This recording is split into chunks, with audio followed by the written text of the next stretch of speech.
This episode is brought to you by Major Spoilers VIP members. Thank you for your support of Major Spoilers and the Major Spoilers Podcast Network. If you would like to become a bronze, silver, or gold VIP member, go to members.majorspoilers.com for more information.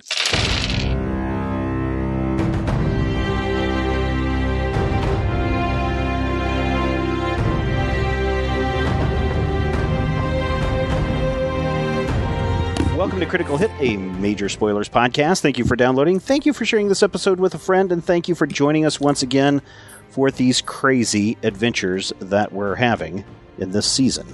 Legacy of Ghosts. Craze Ventures, we call it. Craze Ventures. That's what we should have named our group. Craze Ventures Incorporated. No, that's a terrible name. Oh, okay. Rodrigo, what do you got in store for us this week? Well, let's see.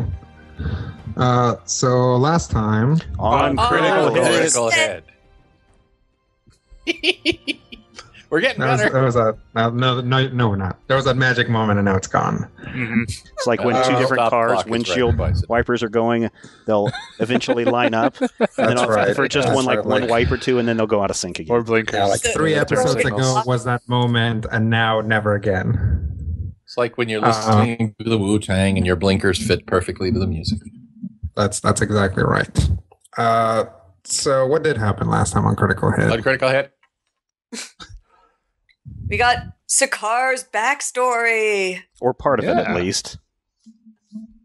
We met some folks, and they were some people and some things, and we got a shortcut so we didn't have to ride an eagle for 5 days. Always good. Pretty much. I thought so. Come on. And then you guys can't roll that ritual. It would have been at least 10 days. Good point. Fair enough. Yeah. If we roll any worse, next time we're going to be riding baby finches. Yeah. I believe we used the, wasn't it the Helm of Don Estes to teleport ourselves back into something into a warehouse somewhere. It seems like a warehouse somewhere. Dun, dun, dun. Should be in Coldport. That's what we signed on for, but I suppose it doesn't have to be that. You may be new here. What we intend to do and what we actually do means we're probably inside the corpse of a dragon. That would be very awkward. A zombie dragon. Yes, Especially a big zombie awkward. dragon with a warehouse inside its belly. Exactly. Under the water. Also that. Because it can't be easy. So, yeah, now that you guys are expecting the worst, you guys are in a warehouse. No immediate aquatic zombie dragon entrails in sight. Just a depth. Yay! Things are looking up. Which means they're invisible. No. The bad things are invisible. Okay, I'm serious, Jim. So, what do you guys do? Suppose we should look around, see if we can find our... See if we can figure out where we're at. How well lit are we? There are...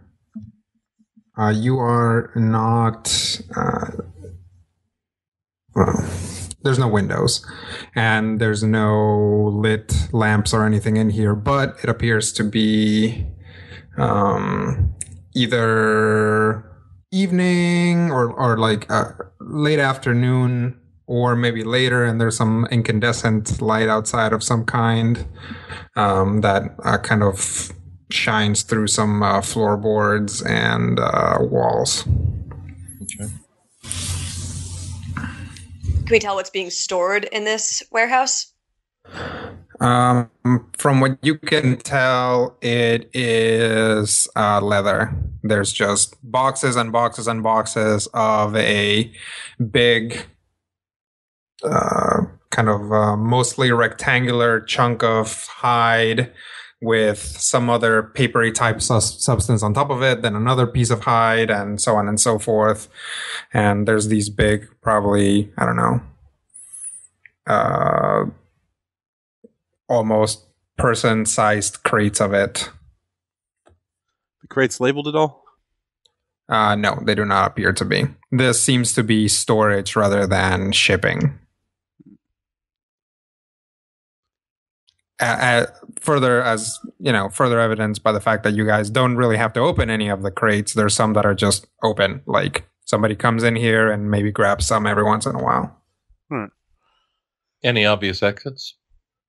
Yeah, there's some stairs or a ladder, maybe. It's like a ladder, but it's like propped, and then there's some stairs. Not a very safe arrangement, but then again, it is an exit up. Then there's like a little cellar door that it leads to. There is no ocean in this world. There is not. Well, there might be, but there's certainly no ocean in Coldport. No ocean in this room. All right. Good to know. Well, I guess we go up. Ket, why don't you lead the way? Since this supposedly is your area. Sure. I'm not sure supposedly is the appropriate word there. Head up the ladder. Okay. You head up the ladder, open the little cellar door, and you find yourself in more warehouse. Listen, look, anybody around? Yeah, there's some people over there, moving some crates around, and they're talking loudly. They don't seem to have noticed you. All right. There's some people up over this way, but it looks like it's just more warehouse. Do I see anything that might indicate whose warehouse? Not really, other than, well, I guess you can give me a history check. Woo! Since we're here. What is my history? My history is okay. This warehouse belongs to Jennifer Leather. Yes. My roll is crap. 17 total. Well, no, you have no idea. Not necessarily. I mean, there's nothing that's like, oh, this is some group that I'm not familiar with. They're actually just kind of, from the brief glimpses that you caught on them, you couldn't see anything other than, just kind of the clothes they were wearing, which are pretty common around town. So basically enough information to say that we are probably in Coldport. Probably. All right. I will give you that. They do look like Coldport fashions. Okay. Head on out and gesture for the rest to follow. Well, all right. We follow. Follow. Okay. You guys find yourself in a warehouse, and pretty soon somebody comes around a box and goes, "What are you guys doing here? Is this a stick up?" No. And then takes out a little knife and hides behind a crate and kind of swings the knife at you guys from way over there behind the crate. Oh, we kind of wandered in here by accident. This is like a 40-year-old guy. All right. Look, if you tell us how to get out of here, you won't get hurt. Okay. There's a door over there, and he points out a door. Thank you. Head the direction he pointed to. Okay. You find a door. Open it. Okay. You find yourselves in Coldport. Yay, it's not an undead dragon. Yet. At the bottom of the sea. Pretty handy helmet. Yeah. So, Ket, can you tell what part of Coldport we're in? Obviously, it's not the locked off area. Yes, you are not in the Plague District. No, the Twins. Mm-hmm. Do we see any district sigils? No, but you recognize this area. You actually recognize it really well. There's a single hut. Looks like we're in single hut.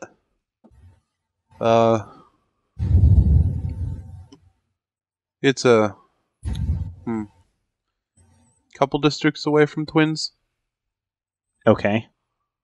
Should we be worried about walking around in the open? Probably not. Sakara, do you have a cloak? Actually, I don't know the answer to that question. I don't believe I do. Well, I'm sure you have a cloak. You don't necessarily wear a cloak because of your whatever next slot item you have, but I'm sure you have one in your inventory. Let me check. I have tea, no tea. Oh, there it is, a cloak. All right. Go ahead and put that on since you were the only one recognized last time. You could potentially wear the hat. Could, but I might need that to get us through some places. And honestly, the hatchet gang really is more nuisance than threat. Yeah. We can deal with them if they recognize them, but I'm pretty certain the cloak should be enough to allow us to blend in with the rest of the city. Well, you has his ears tucked up under his hat that he wore last time we were here. You'd think, but as Sakar unfurls his cloak and puts it on, you see that it has an immaculately stitched symbol of House Oblia on. He's a subtle type. Basically on the cape part. And it is subtle because we'll say the cloak is gray and the stitching is dark gray, which just gives it that kind of like nice watermark look. It's very pretty and probably not discernible at a distance. But if anybody gets close enough, they'll be like, hey, that's that guy's wearing a cloak that has a big symbol with a sleeping dragon on it. Think you could turn that inside out? You can. The stitching is visible from both sides. Well, that's useful. Maybe if he put his, just put a hat on like I have. Yes, but your noticeable features are mostly the fact that you're Eladrin. Yes, I know. I put a pair of sunglasses on.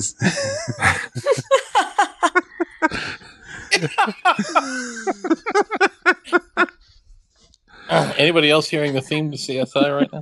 Oh, yeah. Okay. The best part is that it actually just straight up works.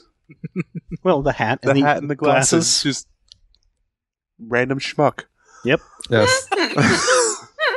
Or a random door.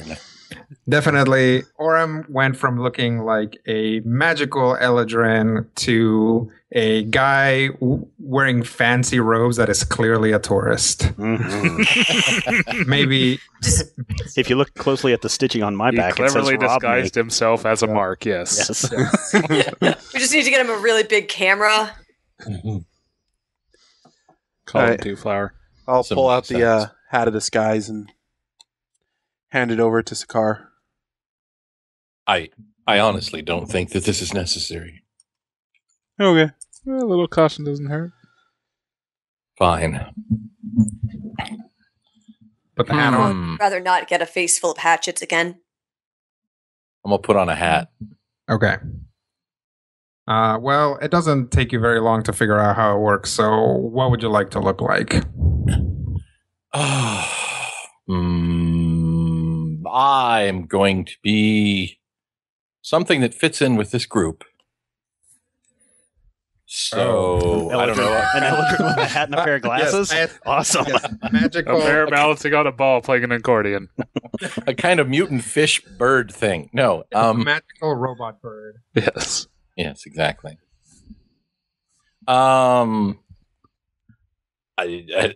Nondescript lady person. Okay. That's who I shall be. Okay. Sakar turns into basically a barmaid.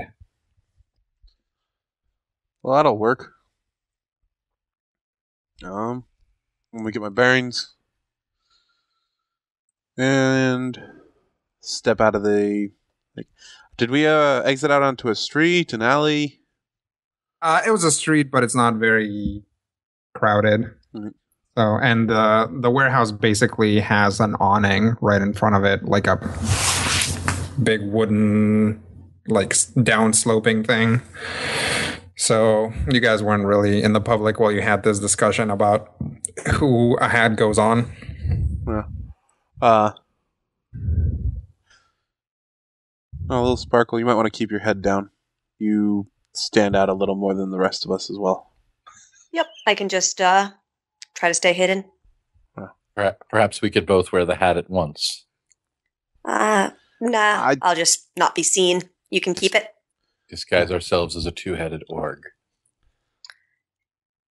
I think that would stand out more. Yes, but in a positive manner. Step out into the more crowded street and get my bearings. It's like, all right, this way. Follow Ket. All right. Hide Okay. and follow Ket. Okay. You guys follow Ket. It is very early in the morning, so the only people that are really out are people that are either heading to work or who have jobs that start very early in the morning. So you essentially see from the direction that you're going, kind of a perpendicular wave of fishermen heading towards the Coast. docks. Yeah. Mm-hmm. Wow. Well, that's a positive sign. Why is that? Nothing's disturbing the usual daily flow. Okay. And, since we're running perpendicular to them, we're not gonna run into too many of them. All right. And maybe the people looking for Scar are sleeping. That's a 50-50. Well, that is possible. They're either about to go to sleep, or actually, they're probably about to go to sleep. Those types. Nocturnal evil people. Yes.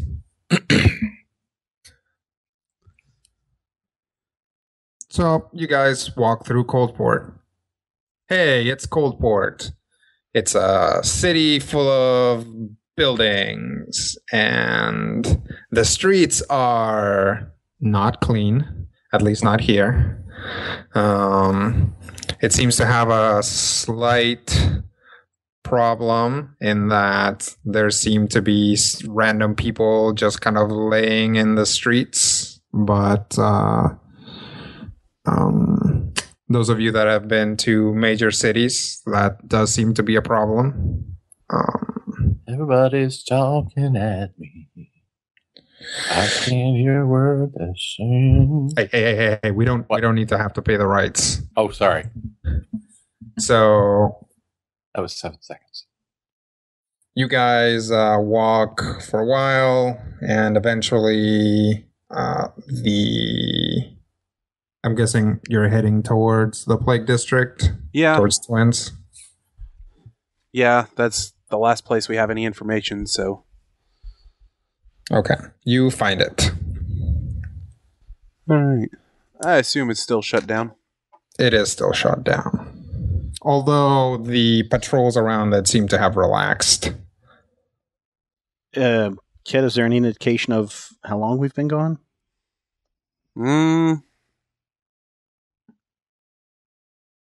Not particularly. Okay. Well, the Queen's rebellious daughter said that we weren't going to experience any kind of time problems. So hopefully it's been as long as it's been for us. So, a week and a half or so? Was it? Thereabouts. A little more, wasn't it? Couple weeks, Well. maybe? Yeah, maybe 2 weeks. Time doesn't really move the same way. Okay. It doesn't look like there's anything changed. Season didn't change, so that's either That's a positive plus. or a few years in the future. Yes. Or we have Randus with us, so a few years in the past is also possible. Always darkest before it gets completely pitch black. So do we have to go in the same way we did before? No, I can probably find us another way in. All right. See if there's anything that's particularly unguarded. Okay, give me a streetwise check. Woo! I never get to use Streetwise. I know. That's why I keep sending you to cities this season, so we can watch you fail a streetwise check. You were saying?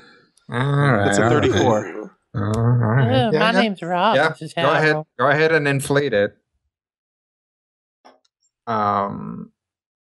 Cat finds you another way in. It is thoroughly unguarded. Nice. You are now inside the Twins District. It doesn't look any better than it did last time you were here. That's Doesn't probably a look any positive. worse. Yes, that too. Head towards... No, I've got my priorities. Head towards the bar. Okay. You find your old bar. Whose name escapes me right now. Scale Cauldron? Scale Cauldron. Right. Thank you. Sure. Head towards the Scale Cauldron.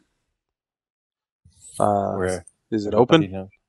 It does not appear to be open. But it shouldn't be open because it's super early in the morning. Yeah. Also, you guys weren't really keeping regular hours anyway, because it's not like it was basically running as like a stock house rather than, and like maybe slight hospital when Lek was around, rather than necessarily a bar. Fair. Head inside. Okay. You guys go in. Walk in through the front door, and it appears to be empty. At least the main bar area appears to be empty. Does it appear to be kept or ransacked or... It doesn't look to be ransacked, but it also doesn't look like it was packed up either. But in the event of packing up, there's nothing down here in the main bar that would have been taken. It's, just stools, a bar, and booze. So, other than maybe grabbing a couple bottles, there's really nothing from down here that they take. Yeah. All right. Head upstairs. Okay, so Kat starts to head upstairs, and we'll say Little Sparkle feels something cold around her ankle, and before she can really react, she's hoisted up into the air by some kind of strange, murky, ropey looking thing. Oh, Ack! Is it something I can attack? So yes, as this thing pulls her up, it kind of, if you follow this like strange inky blue-black tentacle, it begins to materialize something that is kind of like this blob that has more of these strange tentacles. It appears to be kind of this black-blue hole, essentially. Through it, you can see what appears to be a star field, and it moves to get Little Sparkle into it. And we'll call this a skill challenge. oh. Skill challenge. Sounds incredibly unpleasant. A Yay. challenge. Oh, you get fault. What level are you guys? 17. 17. Okay. What they said. That is. Okay. That is the number I thought. Let's see. Let's move that over there. And since she's having the problems, let's make Little Sparkle be the thing. 1, 2, 3, 4. Okay. So everybody can roll me some initiative. El reto de habilidad. Oh, crap. Yes. Nice roll, Stephen. Little Sparkle. 34. Yowza. Oh, sorry, 35. I put in my level as opposed to my initiative. So it was 33. It's one less. So 33? Yes, please. Okay. Cat? 15. Sakar? 17. Okay. Randus? 20. And Orem? 19. We were all taken off guard by whatever this is. I guess so. Except I for can Little react Sparkle, who's because like... it's got my ankle. Yep. This is about average reaction speed for Ket. Also, you're faster than heck. All right. So, this is a skill challenge. The object of the skill challenge or the success condition is to not get whatever this thing wants to do to Yude. And yeah, maybe even fighter it or kill it or something, but mostly just not get killed by it.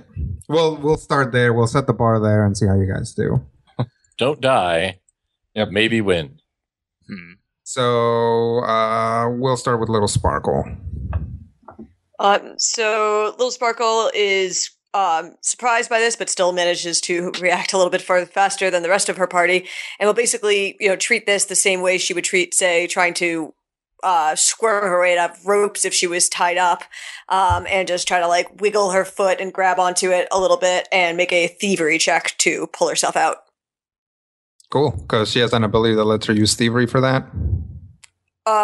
Would that be acrobatics normally? I think normally it is acrobatics, yeah. Oh, it's almost the same roll for me, so I'll use that instead. Okay. It is in fact the exact same roll, so well, there you go. By me. So I have a 41. All right, 41 is a success. Little Sparkle, basically, by the time anyone else reacts, it's possible that the first thing that Ket actually sees is Little Sparkle drop back onto the ground, and then he looks over and sees this space blob coming at you guys. So it's Ket's turn. It's Ket's turn? No, it's not. I forgot to do the thing. Randus' turn. Yes. Like that's what I meant. As per usual. So yes, it is Randus' turn. Okay. I think I'm going to try to shoot at it with a flare bolt to try to kind of dazzle or see if we can't dissipate it using Arcana. Okay, we'll say that you... Sure, go for it. All right. Oh, and that one. Oh. Use an action point. Okay. Let's try that again. Better. 19 on the die for a 40. Nice. What was that? What did you roll? It was a nat one. I know, but what was the power they used? Arcana. Figures. Oh. Sorry.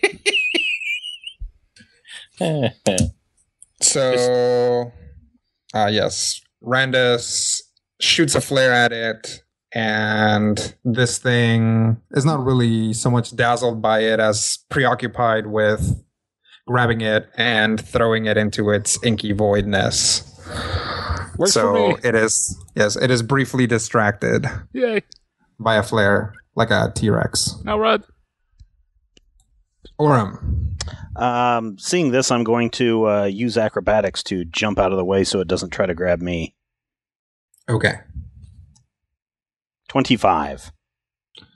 25 does not succeed. Boo. Okay. Well, after being dazzled, or I guess distracted briefly, apparently only a few of its tentacles are distracted. Orem finds inky tentacle around his waist, and it hoists him up and begins to move him into the darkness. No. Quick, somebody stab at the darkness. Yes. And it is to Sakar. I've waited 5 years to say this, ladies and gentlemen. I attack the darkness. Okay. Sakar, who is still, by the way, a lovely young barmaid, draws her swords. Does the hat do anything in terms of if you just go whoop and you're a different person and you pull out a sword and now you have a sword? Yeah, pretty much. I mean, technically, the hat can change your equipment, but I'm not necessarily. I'm prepared to say that it allows you to hide a sword, but not necessarily that it turns a sword into a feather duster. But you can have the sword look however you want. It looks like my sword. Okay. It looks specifically like the Farblade Spellbondy scimitar that I can hurl with brutal accuracy at the tentacles that are holding Orem using my athletics and my massive upper arms, which you can't see right now because barmaid. So athletics to kind of use my sword to cut through the tentacles and get Orem free. Go for it. 37. 37 is a success. Excellent. So basically, Sakar throws a scimitar at it, which flies with deadly accuracy and just completely goes harmlessly through the tentacle. This thing does not appear to be entirely substantial, but it does allow Orem to basically grab onto the scimitar as it's flying by and pull himself free. So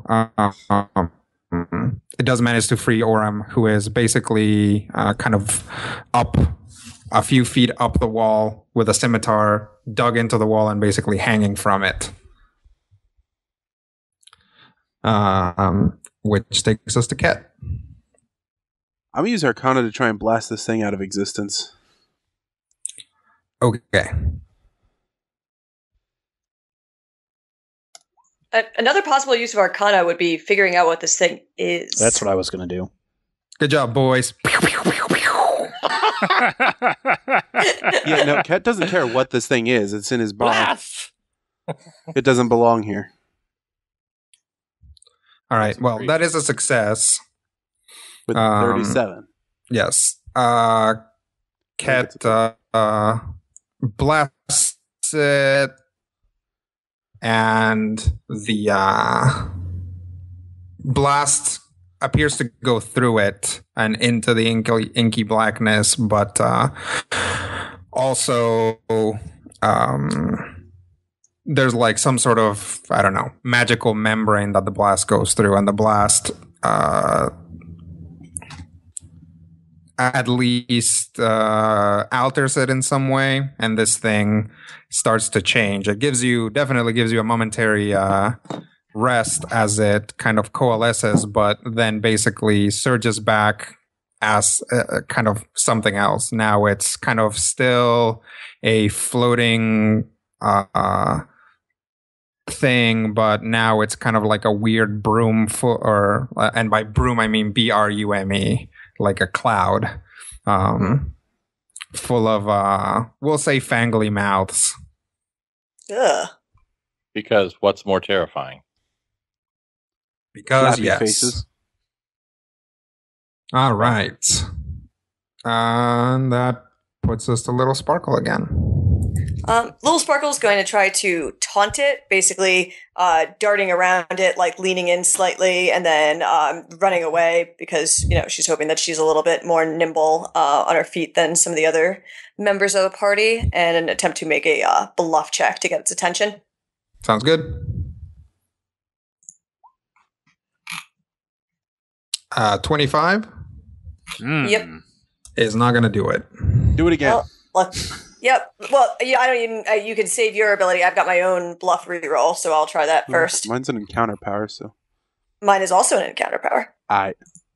Oh. And then yours can be used if say someone else bluffs again. So Yeah, I'll try that.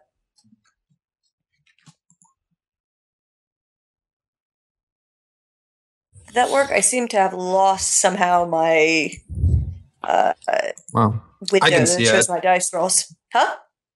I can see it. Looks Okay. like a 38. All right. Does that succeed? That does succeed. Yay. This thing becomes suddenly very preoccupied with eating Little Sparkle, which lets you guys maybe do something else. It's Randus's turn. Mm-hmm. That would be a good something else. Scare it. Scare it? Yes, I am very intimidating. I still like the Arcana check to identify it. I did that last time. Yep, he locked himself out of that. Oh. Yep. Do you have any energy type attacks with a tag that would be like certain types of energy, like gold I'm sure he has plenty of those, but those would almost They'd all certainly be be all key to Arcana, Oh, which he locked himself out of. Randus plus attacks equals Arcana. Yes. lightning! Arcana. Punch it with your lightning fist. Arcana. Shut up. I don't know, perception or dungeoneering to figure out if this was triggered by some kind of trap? Maybe. What is... Maybe. How's your nature? Nature? I don't think this is natural at all. No, I wouldn't say so. Which means he might actually be able to identify it, because I think aberrations fall under I nature. thought aberrations were dungeoneering. Are they? Yeah. No, dungeoneering, I don't think identifies monsters at all anymore. It's all like Arcana, nature, and religion. I could roll religion and see if it's something divine or infernal. I'd let you do that. Okay. It's ungodly! Yes. Roll religion to pray that we don't die. Maybe that too. It's tossed in there. 34? 34. That's a success. Yeah. Aberrant is dungeoneering. Oh, well, there you go. So, yeah, this is some kind of Thing. thing. Oh. So, basically, Randus thinks about not necessarily his immediate body of knowledge, but some of the knowledge is acquired in his adventures, like in the Astral Sea. Mm-hmm. And I mean, when he was researching void monstrosities, he definitely came across. Now, this isn't a void creature, but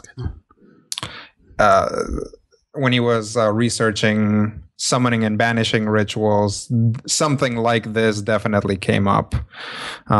This is some kind of strange, like, spawn from one of the gods that are not really around anymore. Randus doesn't recall exactly what, but, you know, he kind of understands some of its properties now. For example, that probably attacking it directly with energy really doesn't help, other than, you know, temporarily.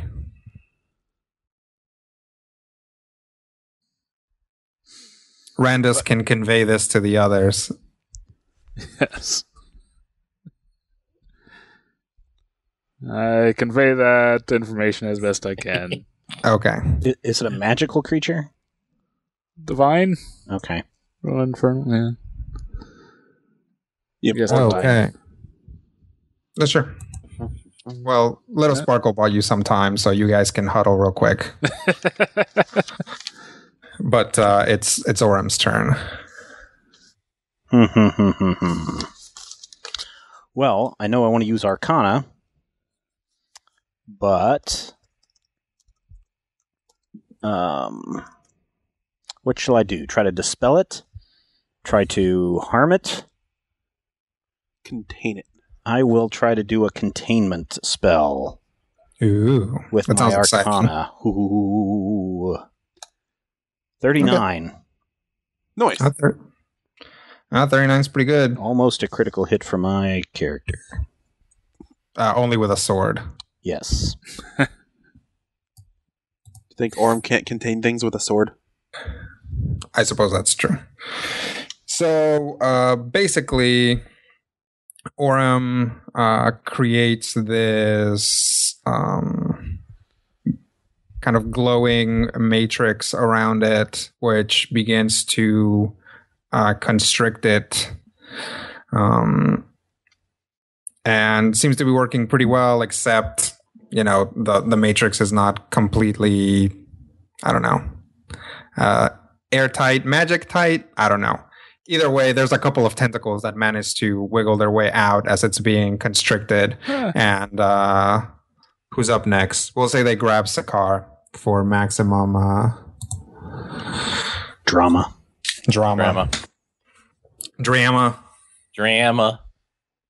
Well,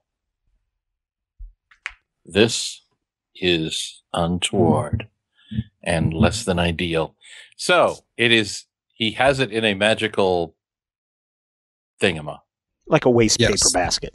A magical wastepaper basket. Yes. And he did that with his arcane knowledge. That's correct. But what he doesn't have is my knowledge of the primal and the nature of this nature. So I'm going to use Sakar's primal abilities to reinforce Orem's wastepaper basket with maybe a little bit of, mud or whatever would be appropriately naturally primal, calling upon the spirits that I can find in the area and such, and magical framistatary to be described later. So Sakar's trying to Put a lid call on it. upon some spirits to reinforce the magical wastepaper basket. Yes, perhaps with a magical lid or some flaming spitballs. Yeah, flaming spitballs. Something Okay. appropriate. Probably flaming spitballs. That would be appropriate. Or some kind of other primal wastebasket turned upside down and put on top. Right. That sounds. A second. This one's made out of wicker. Wicker basket, yeah. Yep, it's more natural. Yeah, that sounds great, you guys. Why don't you go ahead and roll nature there, Sakar? 31. 31's a success. Oh, it is? Oh, I thought that was a failure. Hooray! I think it. When we've been rolling bad, we've been rolling really bad in this one. Yeah. All right, so here's the deal. I want you to forget that thing that I said about the wastepaper basket, okay? Orem probably created some sort of matrices, not mattresses, but matrices of glowing blue Orem Mattresses energy. seem very Orem. Yeah, something Orem-y. Yes. Something that has like very sharp edges and is very distinct and clearly magical. And the thing was sticking out its little tentacles, and that's when Sakar used his kind of greeny red all at the same time energy, because I have trouble telling which is which and it's all fine. And to sort of reinforce it, and this is like less hard-edged energy. This is all gorpy and floopy and natural and kind of organic, and it fills in the breaks in this matrix to turn it into an actual, or to reinforce it, because clearly Orem didn't do nothing. I don't want us to be that guy. Right. Working together, the primal and the arcane and the big blue rubber head and the guy with the no beard, magics come together and something dark side. It's so beautiful. Works for me. You guys. So yeah, this thing hoists Sakar up, who calls upon the powers primal to basically create another mesh that plugs in the holes, essentially. So you guys have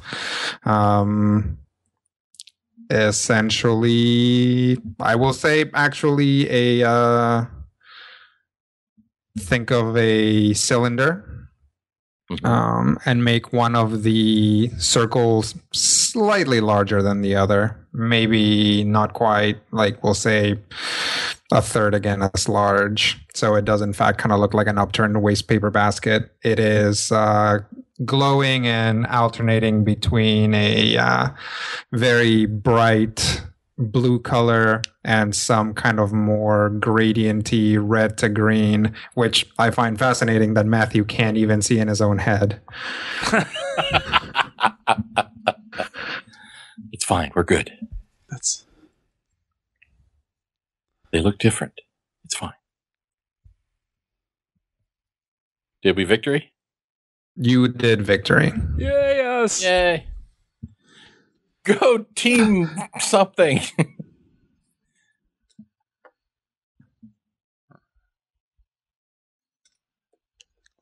So that was weird.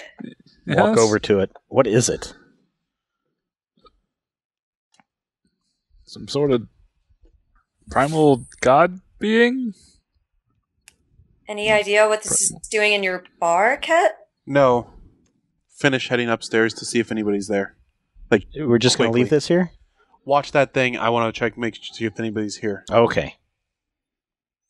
I'll You go dart around upstairs. I'll dart go around ahead. the first floor just to make sure there's not more of these hiding in the shadow somewhere. You know, checking ceilings and corners and such. Careful. Right. Ket goes upstairs. The place is deserted. Little Sparkle darts around and she finds some kind of glowing silvery dust around.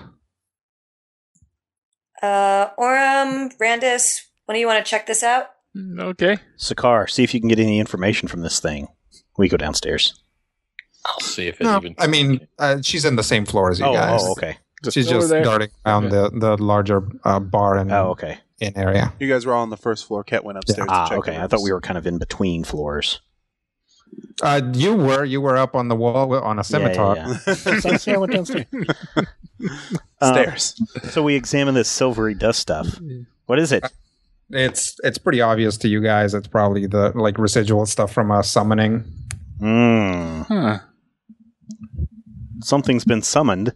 Quite possibly that thing. Yeah, I think that'd be the most likely target. Perhaps a booby trap.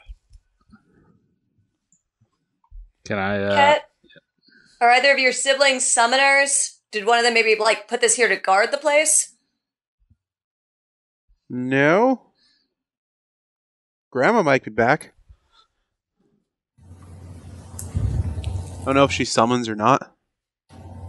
She has so many powers at this point.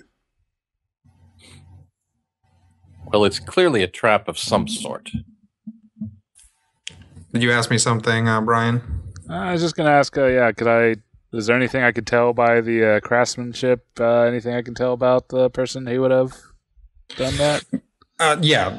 You can tell one thing pretty obviously is like this would have been. It's like, as Randus has started to understand, magic tends to overlap in certain areas, but basically. Some things are easier to do for divine magic. Some things are easier to do for primal magic and arcane magic as well. So basically, somebody summoning this thing through arcane means, which is what seems to have happened, is a feat. It's something that maybe a high-end cleric would be able to do regularly, but something that a wizard or warlock type would have to be really good at things and also really know what this thing is, which is in and of itself a rarity. Since this is pretty obscure, I mean, Randus was literally in the place that this thing comes from, researching monsters like this, and that's why he knew it. And he doesn't even recall all the details. Yeah, we'd have to be dealing with some a very specialized form of practitioner here. Can we unsummon it? Can look into that. Someone from the Astral Sea? Yeah. It's from the Astral Sea. Guy, What? do you know what this creature is? It looks like an upturned waste paper basket. You didn't see us fight it, did you? No, I was hiding. That makes sense. Can you describe it to me? Yeah. Tentacles, had a body that was kind of not a body. Like it was like a void. An insubstantial. What color was it? What color was it? Black and made of stars? Shadowy. Black. Yeah. It was black, shadowy, looked like it had some star field. Well. Oh, by the way, you guys, the rest of you don't understand what Guy is saying. Yeah. Oh, sorry. Yep. No, it's fine. I mean, when Ket starts describing it, you guys can just start shouting things out anyway, because you can figure it out from context. But Guy operates strictly on the Star Wars alien school of communication. Oh, so he speaks bocce. Yep, basically, if he speaks... Or binary. You talk to him and he understands it. Let the devil win. Yeah, he understands basic. You talk to him and he responds in Shriwok or whatever. He sounds like I know. Yep, exactly like that. It hurts his mouth to speak abysmal. Yep. So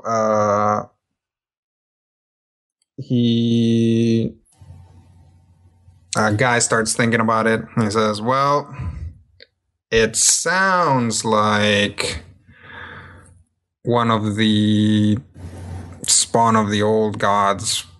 Before there were angels and devils, the gods tried to align themselves with other forces that were less stable than good and evil.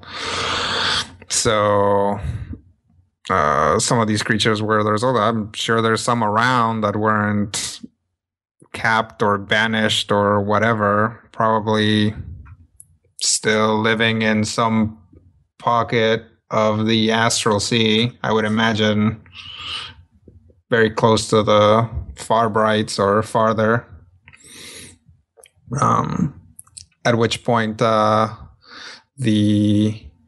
door swings open and a person walks through. She is an Eladrin, has long blonde hair, is wearing, she has green eyes, is wearing some long, comfortable gray robes, and carries comfortable looking gray robes at least, and is carrying a staff. And she walks in. She says, "That's a pretty good guess," which is only really impactful for Ket and Guy because mostly you guys just heard, and then she opens the door and says, "That's a pretty good guess." Is my grandma? Yep. Yeah. Ket'll cheer grandma and run over and hug her. She Since it's been does most of a decade since last seen her. Yep. She does that thing where she like kind of gently pats the back of his head. Like, it's good to see you too, grandson. I see you made a mess of my sentry. Sorry, he attacked one of my compatriots. Well, that is what it's supposed to do. I figured with the use of sentry. I guess introductions are in order. Oh, please. Well, this is Little Sparkle, the one he attacked. Randus Duthane. Hi. Sakar. Avata Sokichi, Lord Baron in absentia of Oblia. Oh, one of those. Yeah. And Orm Rivendorn. I take off my hat, my sunglasses, madam, and give her a bow. This is my grandmother. Dorsala Peacetree. It's Very a pleased to meet pleasure. And glad to see you're all safe, even if it's probably going to cost me that much more to put up another one of these. Kat, you're looking fine. Thank you. I see that you finally got it through your head that the only proper implement is a staff. It took some weird turns to get there. Yes, well, smart people eventually arrive at the right answer. Thank you. Do you know how Charlotte and Emil are? They're fine. All right. I'm moving them.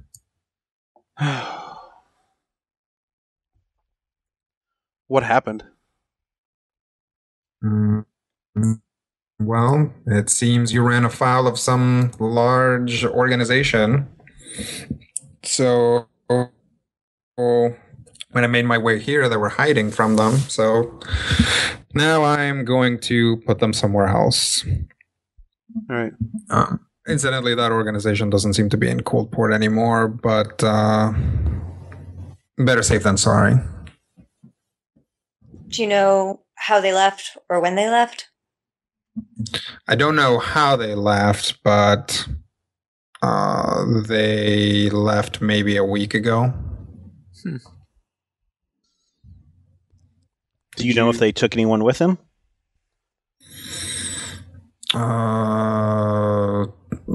No. Okay. Like what? Professor Leck. I don't know if you met him before you left. No, that doesn't ring a bell. He's kind of why we got in this mess. Do you know at all what they were doing for the past week before they left?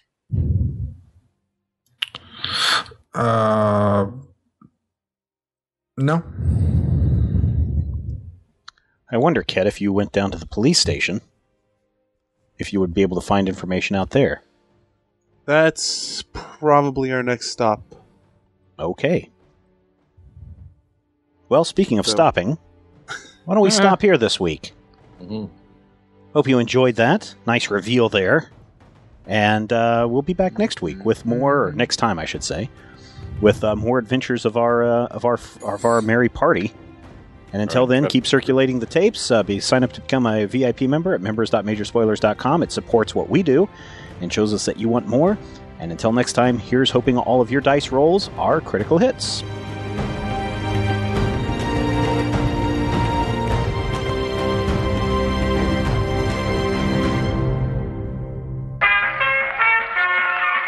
This podcast is part of the Frog Pants Studios Network. For more information about this and other shows, visit frogpants.com. Audio program so good, it's like you're there. Major Spoilers Podcast, copyright 2009. Major Spoilers Podcast, copyright 2010. Major Spoilers is copyright 2011. Major Spoilers is copyright 2012. Major Spoilers is copyright 2013. Major Spoilers is copyright 2014. This podcast is copyright 2015 by Major Spoilers Entertainment, LLC. This podcast is copyright 2016 by Major Spoilers Entertainment, LLC.